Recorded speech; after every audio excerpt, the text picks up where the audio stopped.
Hello, Barristers. My name is Caleb Rodriguez, and I'm here today with Dr. Garcia on yesterday's incident. So, Dr. Garcia, what are some thoughts on yesterday's incident? So the short version is I understand that many students, maybe all students and faculty, causes anxiety and concerns. I need people to know that safety is the number one issue for us. I want you to be as safe as I want my sons when they were in school too. That's number one. Number two, we have more security on this campus than we've had in previous years. We also have culture and climate advocates who are working out of the dean's office, and they can help talk to students if there's some type of argument or beef happening to try to quell an argument before it happens. We want to try to prevent people from fighting.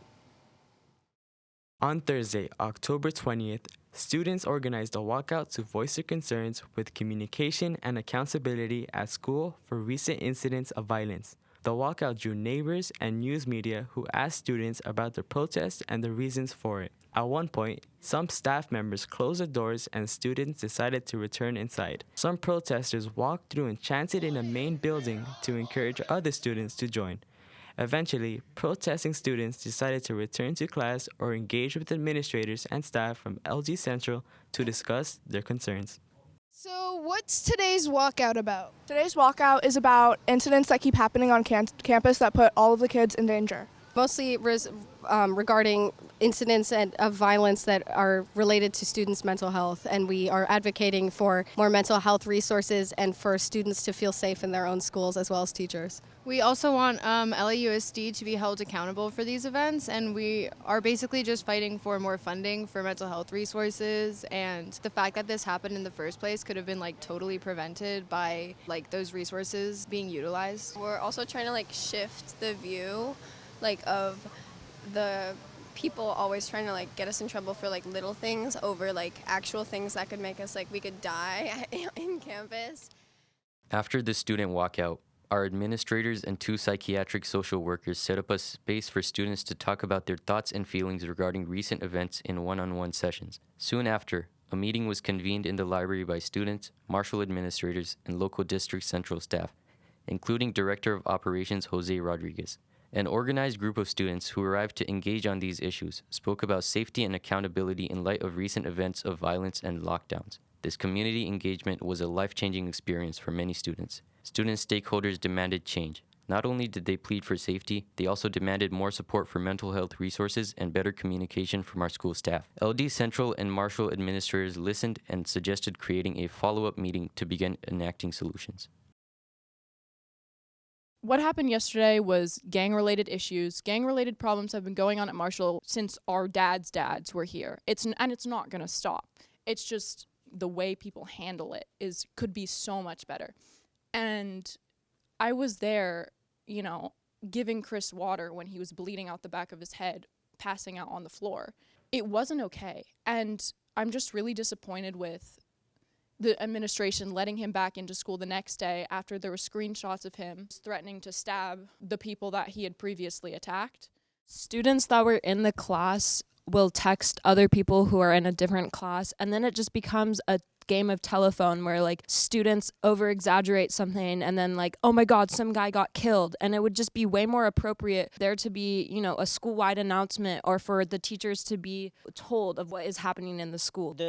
The UC systems, and I know a lot of colleges, anytime anything happens on campus or around it, they have to tell all the students that go there. And I don't see why most high schools shouldn't have that same system. We should be kept informed with what's happening. Like she was just saying, we feel a lot more scared when we don't know what's going on because we just assume that the worst is happening. We need to know what's going on. I also feel like sugarcoating the issue just makes you look a lot worse than if you were just more upfront about it, try to come up with a solution and being more transparent with everybody around. I feel like a student complaint system would get us way farther in everything that we're doing because our voices are just not being heard.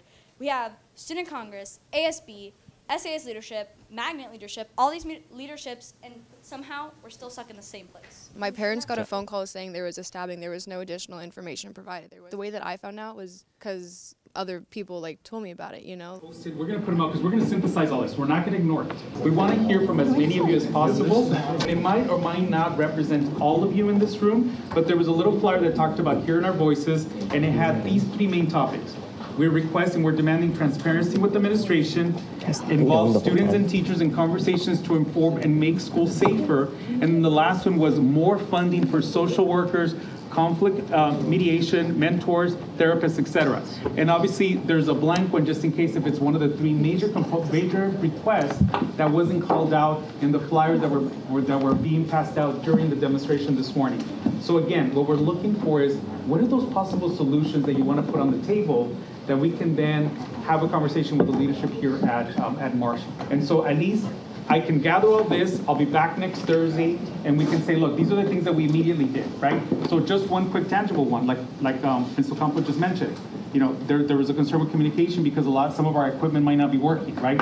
So that's a quick response we can do in terms of an assessment to make sure that all of our phones are working, right? So that we can have that instant communication with any one of your staff members. So again, write down as many solutions. Feel free to post them up, or when you're done, put them up on the board, because we want to make sure we capture your thinking. We don't want to miss out on anything. Yes.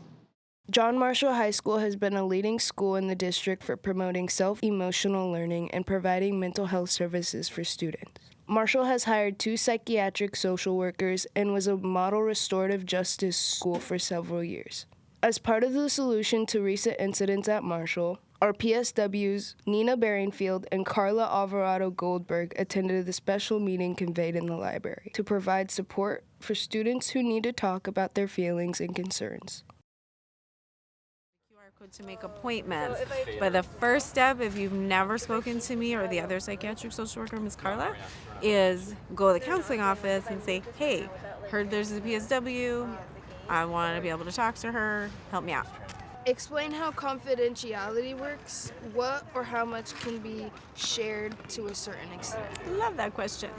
So everything that students talk to me or Ms. Carla about is private. We keep it between you and I with 3 exceptions. One exception is if you have been hurting yourself or I'm concerned you could hurt yourself. I can't keep that confidential because I can't know that that's a possibility and be like, okay, good luck with that, bye-bye. I have to include somebody else in your life to make sure that we have a plan to help you keep safe. Or if you were to let me know about another student who might be hurting themselves. If you are, or any other child is being abused, you let me know something that makes me concerned that some child is being abused. I have to get them help because it's not like, oh, good luck with that abuse. I have to help you. And if you tell me you are going to hurt somebody else, or this particular student is going to hurt this other student, again, I have to protect the student that might get hurt by somebody. Can't keep that confidential. What would that look like? A phone call to home or just telling the principal? It depends on the exact situation. I don't want to promise exactly what it'll look like because there can be so many factors that can be affecting your safety. For example, if a child is in danger of hurting themselves, it appears to me that home is not a safe environment, that there could be potential abuse going on there. I have to weigh those factors to see who is the first person I need to alert to keep you safe. With the recent walkout, multiple students demanded better mental health resources. What is being done to meet students' need for mental health resources? What is being done given the situation of, honestly, there's not enough mental health personnel on campus, myself 5 days a week and Ms. Carla 3 days a week for 2,000 students is not enough. The National Association for School Social Workers recommends a 250 to 1 ratio, 250 students for every social worker. We don't have that. What we have been working on since before those incidents last week and continue is building the capacity of every adult on campus to be a calming presence, to have good listening skills, to be able to just provide some emotional support. In the meantime, we're just trying to see as many students as we can. When you ask, try to be as available as we can, and also connecting you to resources outside of school, mental health therapy outside of school, other agencies that have like a caseload of 20 students so they can see you in a dedicated time each week. On Friday, October 28th, Campus News held their first community podcast to provide students another opportunity for expressing their thoughts and opinions. We provided students a series of open-ended questions about recent incidents on campus that affected our community's safety and security at school. It was cool to hear from our students about their perceptions and opinions on these issues. By listening and discussing the questions with them, we gained a better understanding of what we can do to make us safer. In every student response, there was a demand for staff to step up in their level of communication and demonstrate their work towards making students safer. Question number 1 is, do you feel safe on campus? Yeah, I feel pretty safe on campus. I'm not too worried, you know. That's nice. Don't think we need any like school police or anything. So do you think other students feel unsafe or should feel unsafe? I think some people do. Some people are more worried than others. Personally, I don't feel like anybody's gonna try and specifically harm me. I'm more worried about people. I think some staff should bring back the random backpack searches and just be friendly to people, you know? Be friendly, be nice. What, the people over there, the stabbing that happened, people were dissing each other, they're being mad at each other. Yeah. And I think it would have all been avoided if we just been friends, you know? Love, not hate. True. Yeah. I usually talk with my friends a lot, and I would help them solve their problems, their mentality. Yeah. I'm somewhat of the group therapist, Yeah. so if you need some help, I'm always here for you. And But do you need help? Are you okay?